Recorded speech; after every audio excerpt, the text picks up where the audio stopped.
Come in. Welcome. I'm E.G. Marshall. Today, nostalgia is king. Or should we say queen?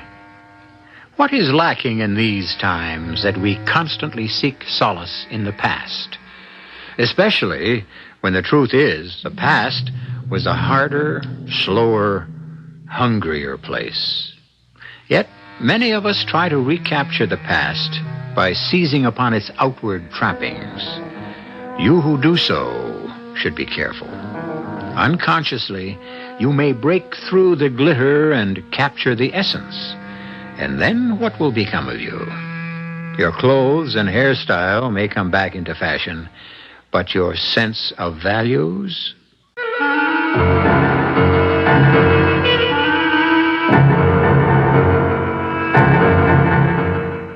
Our mystery drama, Blind Witness, was written especially for the Mystery Theater by Sam Dan and stars Patricia Elliott and Carmen Matthews.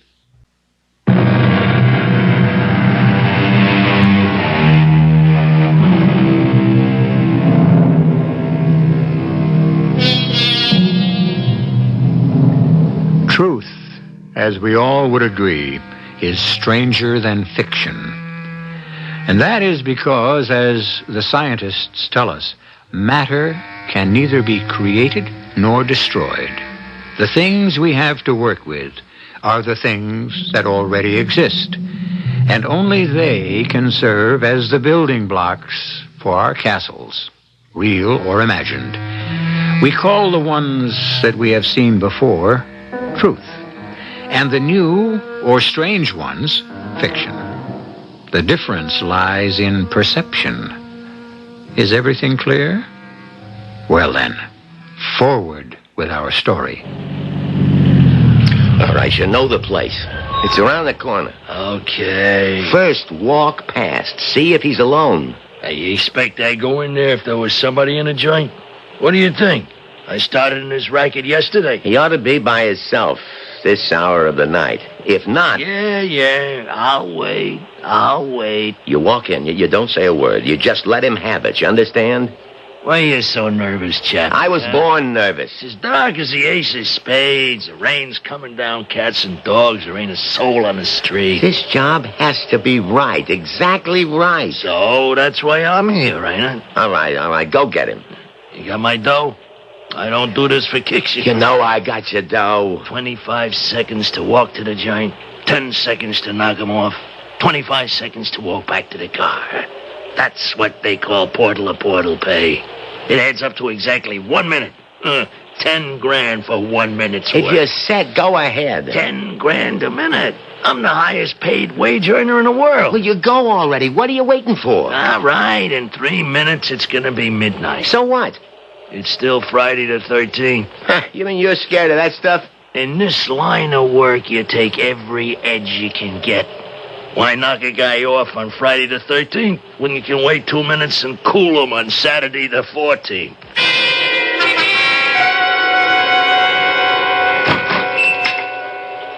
Good evening, Mr. Ascalon. Now, what are you doing out this time of night, Mr. Hume?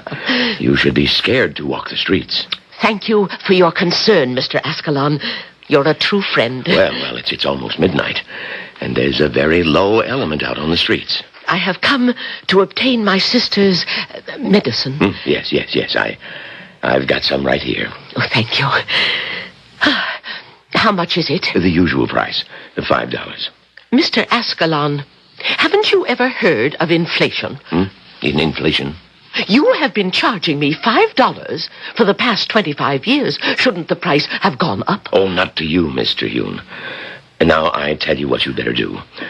I'm about to close up, so if you'll wait a few minutes, I'll walk you to your door. Oh, that's very kind of you. Oh, those hard candies my sister is so fond of, did they come in? Oh, yes. Now, where did I put them? Oh, yes. You go down to the first row of shelves near the door, and it's the... Oh, listen to me. I keep forgetting you can't see. The first row of shelves, you say? How do you do it, Mr. Hume? It's a matter of mastering your environment, of visualizing every shape, of memorizing every distance.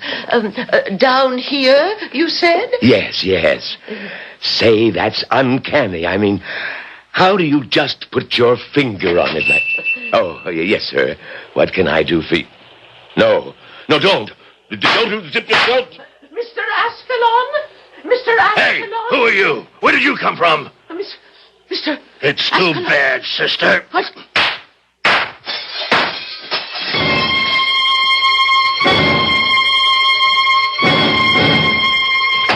Get out of here. It sounded like the 4th of July in there. What happened? There was a dame in the store.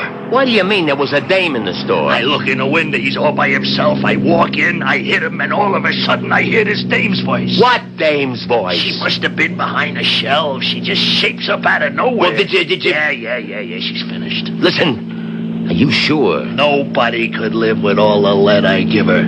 An Ascalon? You don't have to worry about Ascalon no more. You with that dame and all, it better be clean. Cleanliness guaranteed. That's why I get the price.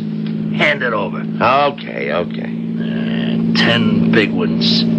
But it took me a little more than a minute. And my overhead also went up. Must be this inflation, huh?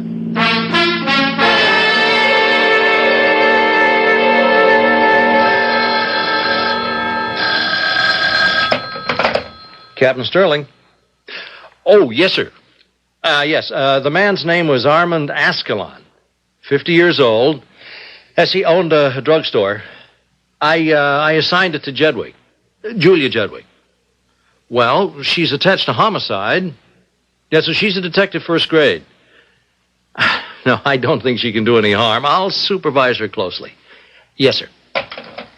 Oh, none of this I needed. Captain Sterling? Oh, come in, Julia. Come in. Here, sit down. Now, what we got here is one of these neighborhood knockoffs. Now, you know how to go about this? Well, sir, I'm... Now, the best way is to keep your eyes and your ears open and work close with the patrolman on the beat. Yes, Captain. Now, what we got here has to be a stick-up. You know, most likely a junkie or else some hood. And, well, Julia, don't be afraid to lean on me for help. Thank you, Captain Sterling. Any questions? Well, it's just about the gun. What about the gun? I have a report from ballistics. Mm-hmm.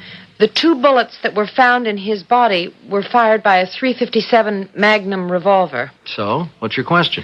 Well, it would seem to me, sir, that your ordinary junkie or hoodlum who holds up a store wouldn't have an expensive Magnum. That type would usually employ a cheap Saturday night special. Well, a junkie could steal a Magnum, couldn't he? Well, yes, Captain, but if it was a junkie and he needed money for a fix, he would have sold the Magnum. That's not bad thinking, Julia. So it doesn't have to be a junkie. It could be just some punk out to raise cash. Yes, sir. It's just that no money was taken. Mr. Ascalon had a $5 bill in his hand, and there was $100 in the cash drawer, and I don't know how to account for that. Well, here's how. You'll learn with experience. Now, there's a certain type of punk who nerves himself up to pull a job. You know, it goes wrong. He shoots, he kills, he sees the dead victim, and he gets terrified, and all he wants to do is get out fast. Now, you understand? Yes, sir, I do. It's just that a Magnum... Well, isn't quite the kind of revolver for the type of killer you have in mind. A Magnum makes you think of a professional killer, and... Huh? Well, why would a professional risk everything on a $100 holdup? I like what you're trying to do, Julia. You have the stuff to become a good detective. But this is open and shut. You're looking for a punk who panicked. So you go out there and do the routine things, and look for people who might have seen or heard something. Yes, sir. Well, I already have. Good. Any results? Well, it introduced a problem. First of all, the number of shots that were fired. Why is that a problem? Well, I found exactly 8 people who told me that they heard the shooting, and some say they heard 5 shots, some say they heard 6, but all agreed that they heard more than 2. Well, But only 2 bullets hit Mr. Ascalon. Oh, doesn't that only go to prove what I told you? It was a nervous punk who empties the gun at Ascalon and only hits him twice. Yes, Captain, but that still leaves us with a problem. 5 or 6 shots were fired. 2 hit Mr. Ascalon. That leaves 3 or 4 slugs unaccounted for. Well, what do you mean, unaccounted for? We can't find them. They should be in the wall behind, above, or either side of where Mr. Ascalon was standing, but there's no trace of them. But they gotta be there. We went over the place very carefully, and, well, that raises another problem. Yeah? The glass door to the street, it was smashed. Probably by a bullet or bullets. What should that have Well, as you enter the store, the counter is directly to the rear. We found Mr. Ascalon's body behind that counter. Well, what's the problem? The cash register's on that counter. The hood comes in, guns him down. Yes, with 2 shots, but where did the others go? You tell me. There were 2 groups of shots. What do you mean, 2 groups? All the accounts of the people who heard the shooting agree. First, they heard 2 shots. Then there was a pause, a few seconds. Mm-hmm. Then 3 or 4 more shots. Therefore, the first 2 shots were fired at Mr. Ascalon. The next 3 or 4 were fired at someone else. How do you know? The killer enters the store. He shoots Mr. Ascalon. Now, to do that, the killer has to be facing the rear wall. Now, he hears or he sees something that makes him turn around to face the front of the store. He fires again. At whom? Well, at someone who must have witnessed the crime. That's why we can't find the slugs. They were fired in the direction of the street. 1 or more even broke the glass in the front door. Well, what happened to the witness, if there was a witness? The witness could have stopped 1, 2, 3, or up to 4 of those bullets. But he didn't stop any of them as far as we know. If he's dead, we would have found the body. See, maybe the killer could have missed him clean. But the fact is, Captain Sterling, there is a witness. The killer did fire at somebody. Well, maybe not. It's a dark night. It's raining hard. The killer is nervous. He thinks he hears a sound of something just outside. He turns around. He fires, wild, blind. Well, that could account for all the shots. Yes, Captain. Well, you were going real good there for a while, Julia, and I like the way you think. But, like I said, in the end, it'll turn out to be a junkie or a hood. You don't think so? Well, you could be right.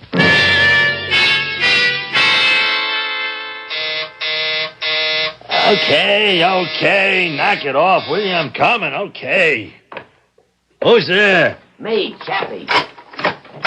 Mule. Hey, what's the matter with you? Let me in quick. I was fast asleep. Good thing you woke me up.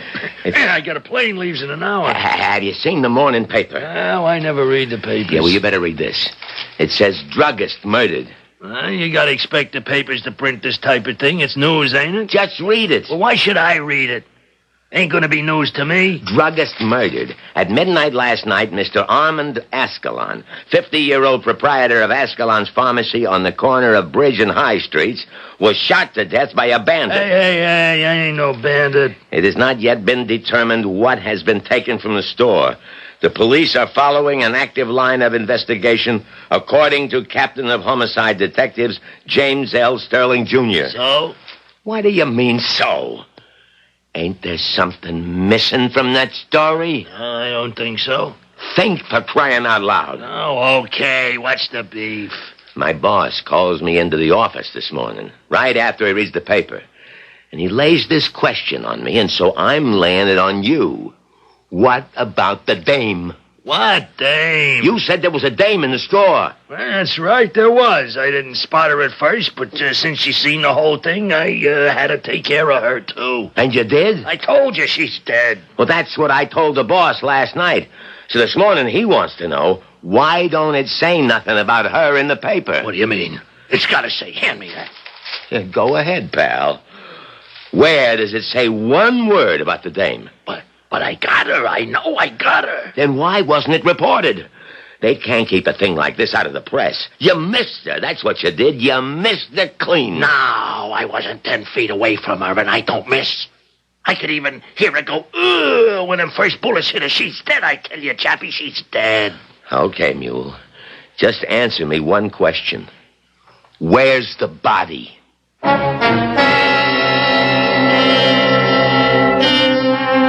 Where indeed? Is it possible that Mr. Mule, who is obviously a highly skilled professional assassin, could have fired all those shots at her and missed? Mr. Mule is convinced it could be a trick on the part of the police, but we know the police are completely unaware of Miss Terhune themselves. Well, what did happen? Is she dead or alive? I'll be back shortly with Act 2.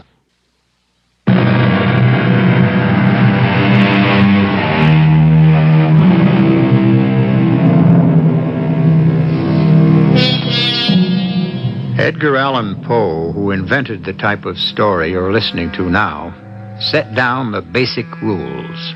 These were later refined and polished by one of Poe's greatest disciples, Sir Arthur Conan Doyle. And the most important rule states, when you have eliminated the impossible, whatever explanation remains, no matter how improbable, must be the truth. Which brings us now to a consideration of the elderly blind lady we had met earlier, Miss Agatha Terhune. Aggie? Aggie, dear. Oh, my goodness. What a dream I had. Dream? About what? Please, dear sister, don't press me for details. You have such a frightened look on your face. Maggie, you're up, and you're in your wheelchair. You were able to get out of bed and into your chair by yourself. Yes, Aggie, dear, thanks to you, because you left the medicine right by my bed, and it eased the pain sufficiently. The medicine? Oh, no. Oh, then it wasn't a dream, Maggie. It wasn't a dream. Oh, please, I don't understand. And Mr. Ascalon is dead. Aggie, what are you talking about? You had finally fallen asleep. It was close to midnight. Your medicine bottle was empty. I knew you would need some in the morning, and so I went downstairs. You went down into the jungle at night? Maggie, dear, could you face the morning without your medicine? But you could have been murdered. These streets at night, you know what lurks behind every doorway. And so I fortified myself. I put on the vest.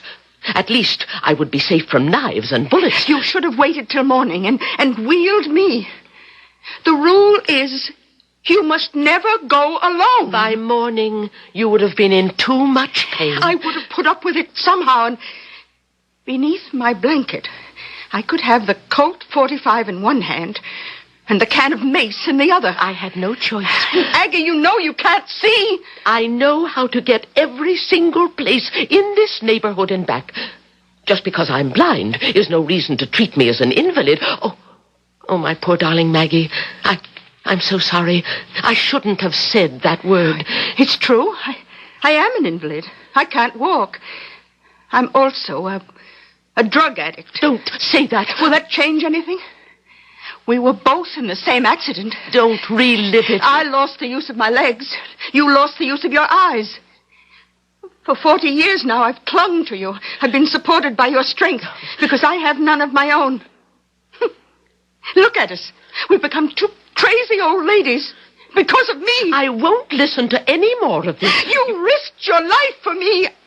You said Mr. Ascalon is dead? Yes. He was killed by a jungle animal. How awful. But how do you know? I was in the store when it happened. Aggie, did the killer see you? Not at first. He walked into the store and began shooting. Then he noticed me. Oh, Aggie. He said, "Hey, who are you? Where did you come from?" Did you say anything? I was petrified. And then he said, "It's too bad, sister." And I heard him shoot. and the noise of the shots were deafening, and I felt the bullets crash into my vest with such force that I was almost knocked off my feet, and I could feel little stinging sensations as each bullet struck. The vest. Let me look at the vest. It's on the chair beside my bed. Oh, the cover is torn. What are these? These pieces of metal? The slugs. They must have been caught in the padding. Oh, poor Mr. Ascalon. Why would anyone wish to shoot him? He was good to poor people like us. Do you know, if it weren't for Mr. Ascalon, I would have to go elsewhere for that medicine. Do you realize how much we would have to pay? The killer. He saw you. He spoke to you. Yes. Which means he knows what you look like. Yes. Yes, he probably does. He shot at you so you couldn't describe him. Well, I couldn't describe him anyway. But he doesn't know that, so he will come looking for you. Oh, no, he won't. Why do you say that? Because he thinks he killed me. But your body won't be found in the store along with Mr. Ascalon. Oh, I didn't think of that. I know he had a good look at me. Oh, I'm scared. No, please, don't be frightened. No, it's my turn to be strong. And neither of us will leave the house. You must not be seen on the streets. We can telephone Mr. Bernstein to send us our groceries. But I will have to leave the house. No, I won't allow it. I'll have to find another person to sell me your medicine. I'll do without. You can't. The pains aren't real. If they were, then Dr. Morrison would have prescribed the medicine for me. Whether or not the pains are real, they're real enough to you. I'll have to stop humoring myself. And you'll have to stop humoring me. Your life depends on it. Yeah, I know that's for me. Yeah, this chappie. He says he knocked her off. That's what I told him. Okay, boss, let me lay it on him. Right. What's going on, Chappie? It's as simple as 1, 2, 3. You didn't hit the old lady. But nothing. So, we gotta find her. And you gotta get rid of her. Suppose she describes you to the cops. I got an alibi. You think I ever leave home without one? Yeah, well, some cops may recognize you from the description. Yeah, well, I told you that No, was Mule, mine. it's our headache, because if you come into the picture, alibi or not, the cops will know it wasn't a stick-up. Which is what my boss wants them to think it was. Okay. What do you want me to do? Describe her. Well, how do you describe an old dame? Skinny, dressed in black, maybe 70 years old. You know what I mean? White hair? Yeah, I think so. And, hey, wait, something else. Glasses. Okay, is that it? Yeah, that's it. Except... Except what? Nothing, I guess. If I seen her again, I'd know her. Okay, Mule, okay. We're going to make sure you see her again.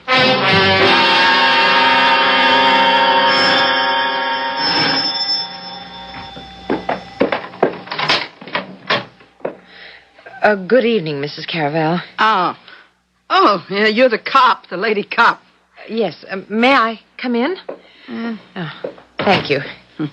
Yeah, got more questions you want to ask me, huh? Just one, Mrs. Caravel. You know, they ought to have more lady cops. Kind of makes everything easier. Now, the other night, when Mr. Ascalon was killed... Yeah? You heard a series of shots? Yeah. Did you hear any other sounds in the street? I noticed that your window opened... No, I didn't see anything. We was in bed. How about an automobile? Oh, yeah. After the shots, I'm sure I heard something sound like a guy was running, and then I heard a car taking off fast. And that's all? Yeah. My husband, he slept through it all. You could drop the atom bomb in here, and he'd have... But I run to the window and looked. The street was deserted. And you're sure you heard nothing more? Well, later on, I heard one of my tenants, this, Miss Aggie Terhune, coming up the stairs. How did you know that it was her coming up the stairs? Oh, I could hear that cane of hers go thump, thump. Oh, I see. Then she came upstairs right after the murder? Yeah, around that time. And she'd been outside in that weather at that hour. Where do you suppose she'd been? Well, I figured the drugstore. See, she's got this twin sister in a wheelchair that always needs her medicine. Then she had to be there at the time of the murder. Are you sure that you heard her coming up the stairs? Well, she couldn't have been there while Mr. Ascalon was being murdered, or she'd have been killed, too. I don't know, maybe I didn't hear her coming up the stairs. But you just said you were positive. Such a scary night. Maybe I dreamed it.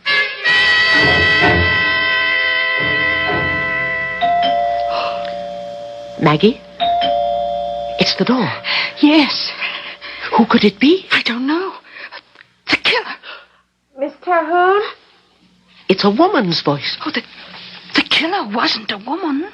He could have brought one along to throw us off guard. Miss Terhune? Even so, Aggie, we have to answer. Do you have the Colt 45 handy? Yes. Who is it? It's a police officer. What do you want? I have to ask you some questions. Can we trust her? Miss Terhune? I can't identify myself properly. I'm about to open the door. Have your badge ready. She's all right, Aggie. That's a police badge. And she's alone. Please, don't point that automatic at me. I have a license to own it, and I know how to use it. A pistol. We find it necessary in this jungle. And hanging on the wall. Is that a bulletproof vest? It is. This quality must have cost a fortune. We don't even have anything this good in the police department. How can we help you, officer? Which of you is Miss Agnes Terhune? I am. Did you know Mr. Armand Ascalon? Yes, we bought our medicines there. When was the last time you saw him? I never saw him. I beg your pardon? My sister is blind. Oh, I'm sorry. I'm looking for someone who might have been in the store before or during the time of the murder. Neither my sister nor I would venture into the streets at that hour. I see. I'm sure. Well, ladies, I'm so sorry I bothered you. Thank you very much for your cooperation. Goodbye. Goodbye. Yes, goodbye.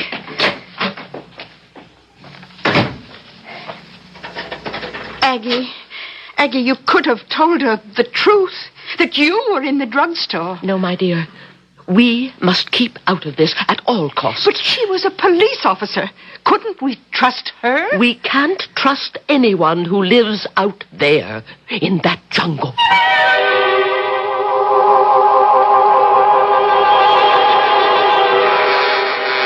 The jungle. Who says the jungle must be a damp, steamy mass of crazy vegetation?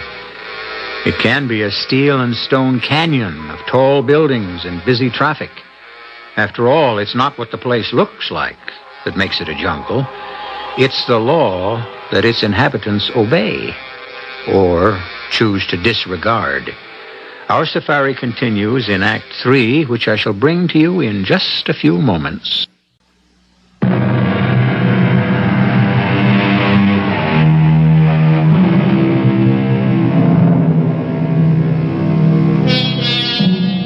These things start simply enough. What appears to be a routine holdup suddenly assumes larger and weightier proportions. Both the law and the criminals are searching for a supposed witness. A diligent young policewoman has succeeded in her quest. How does the underworld plan to go about it? Listen, Chappie, I can't afford to hang around here. I got a business to attend to. Oh, no, you're going to hang around here until your business here is finished. I've been prowling the neighborhood. I could spot the old dame. Pulling your horns. What does that mean? The boss just figured out how we can get this old dame to come to us. Yeah?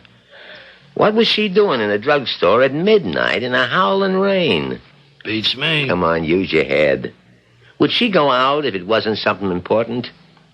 Why did the boss want Ascalon knocked off in the first place? I never asked them kind of questions. To let all the smallies know that he's running the drug racket in this town. Nobody can go into business for himself. It's got to be organized. All right. This Ascalon clown was running what amounted to a charity clinic. The fact that he got knocked off made the message loud and clear. So, what does this have to do with my old dame? An old dame. She has to be a junkie. She needed a fix. Yeah? What else? You shot at her and missed. How could I miss? You scared her. Now, you know what she looks like. She knows she's in trouble. So what's she doing? She's laying low. But sooner or later, she's got to come to the surface. Why? Because she's a junkie. She'll need the stuff again. She can't go to Ascalon no more. She'll have to find a supplier.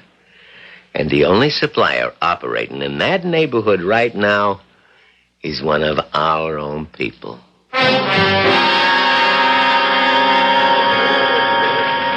Captain, I found the witness. What witness? Well, you remember I told you the killer fired at someone else after he shot Mr. Ascalon? Now, Julia, that's pure speculation. The person he fired at was the witness, and I found her. Her? But we have a problem. She refuses to admit she was there, and even if she did, she couldn't help us to identify the killer. She's blind. What? A little old blind lady. What are you handing me? The killer spotted her and fired at her and would have killed her, but... Oh, you'll never believe this. She was wearing a bulletproof vest. You are saying to me that standing in the store when the killing happened was a blind old lady wearing a bulletproof vest? That's it, Captain. That's what I'm saying, and I can prove it. I saw the vest, and one of the slugs was still stuck inside it. I managed to sneak it out and have it tested at ballistics.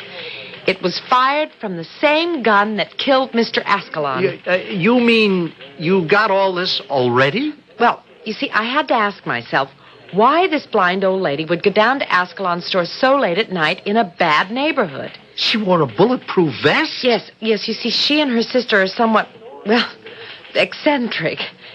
But it must have been for something very important, I said to myself. Well, I searched through Mr. Ascalon's files, and I couldn't find a prescription for Miss Terhune. So, what was he giving her? Drugs. That's right. And when you look closely at the sister, you see the classic signs of addiction.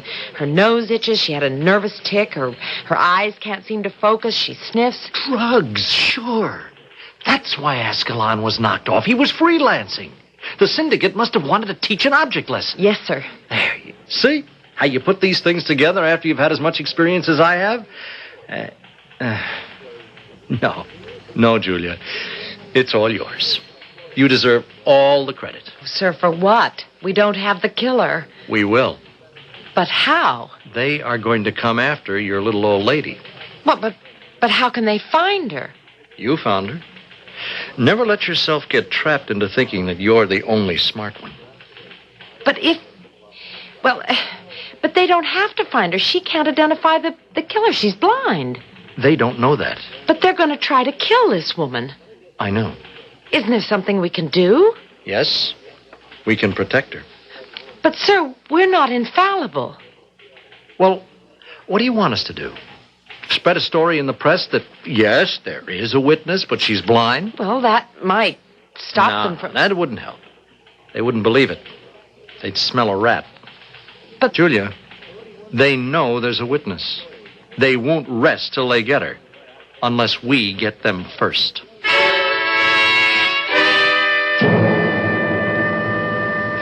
Aggie, I need my medicine. I know, Maggie, dear. I know it's hard. I have to have my medicine. I have to. But I can't go to Ascalon's anymore. Go somewhere else. I can't be seen on the street. Aggie, please.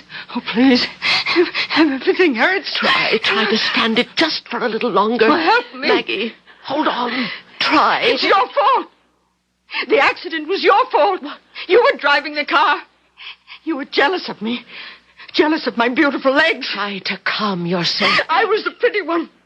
You smashed up the car so you could smash me. Oh. You did. And you were punished for it. You were blinded. Oh, I want my medicine. I want my medicine. Wait a little bit, please.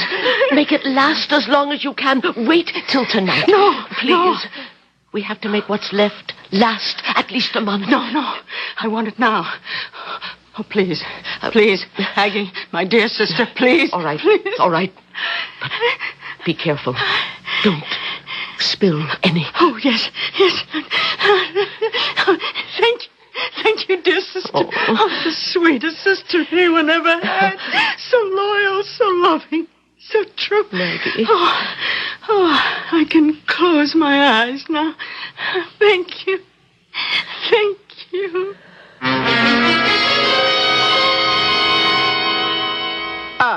Come in, Miss Terhune. Thank you. You know, it's a miracle how you can walk like that, being blind and all. You know just where to turn and sit. I remembered from last time, Mrs. Caravel. I must come to the point. I need to buy some drugs. Drugs? Mrs. Caravel, you have a tenement house in this neighborhood. It's a respectable place. I didn't say no. Your husband is a gambler. Now, just a minute, Miss Terhune. I'm not finding fault, only establishing credentials. Now, surely, with your knowledge of things, you could find someone who will sell me some drugs. But... Yeah, I should have figured. With old Escalon dead. Well, I could ask a few questions, get a few answers, and maybe put you in with somebody who knows somebody. That's all I ask. You won't get the price or the high quality. My sister, we can't afford to be particular. You know, I'd rather not do a thing like this. My sister is desperate. I know. I hear her screaming sometimes. You'll help me. Yeah. If you want to call it help.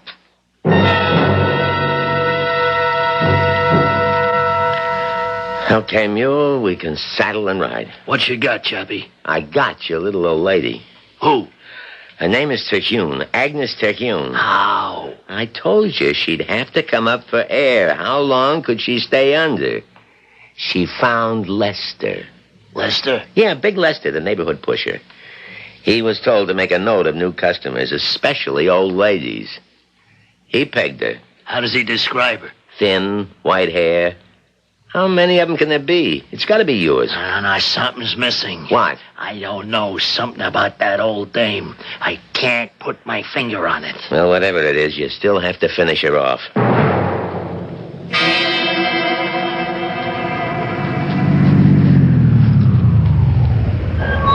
How you doing, Julia? All right. How long you been on duty? Since 12. Boring? I'm sorry.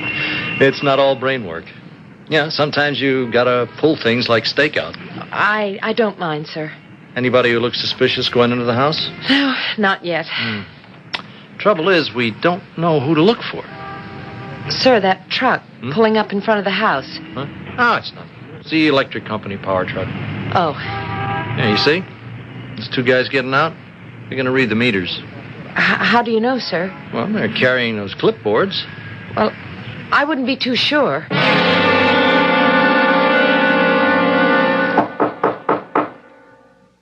Who is it? Electric company. What do you want? You get a short circuit reported. We gotta fix it. I don't know, Maggie. Well, it sounds reasonable. Let him in. It's just something about his voice. His voice sounds familiar. Oh, come on, lady. We ain't got all day. No, it's him. I recognize the voice. The killer. She's on to it. We gotta bust the door down. What's the matter, Julia? Isn't meter reading a one-man job, Captain? Well, It seems to me. I've been in that house twice, and I don't think you get to the basement from the front. You have to go around to the back to get to the service entrance. Come on. You keep behind me.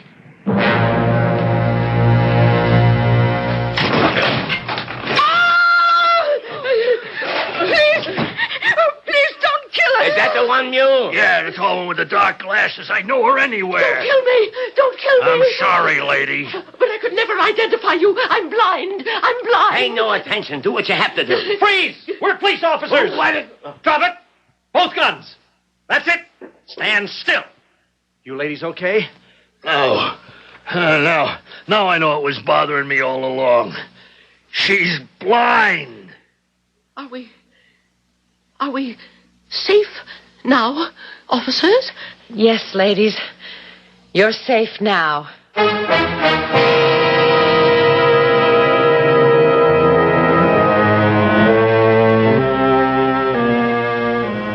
And so are Mule and Chappie, safe for many years at the state penitentiary, where both of them are serving long terms without parole. And so what did we give you? Life among some very ordinary people. What appeared to be a routine holdup, but you should know by now, nothing is ever routine on our show, as I shall demonstrate when I return in just a few seconds.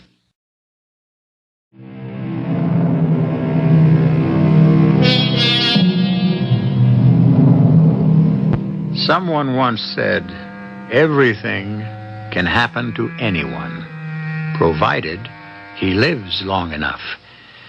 And so everything did happen on our story tonight. Everything. And even a happy ending. Because Maggie Terhune was turned over to the proper people who managed to cure her of her addiction.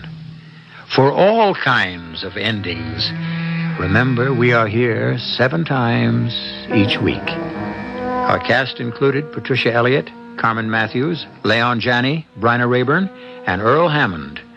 The entire production was under the direction of Hyman Brown. This is E.G. Marshall inviting you to return to our Mystery Theater for another adventure in the macabre. Until next time, pleasant dreams.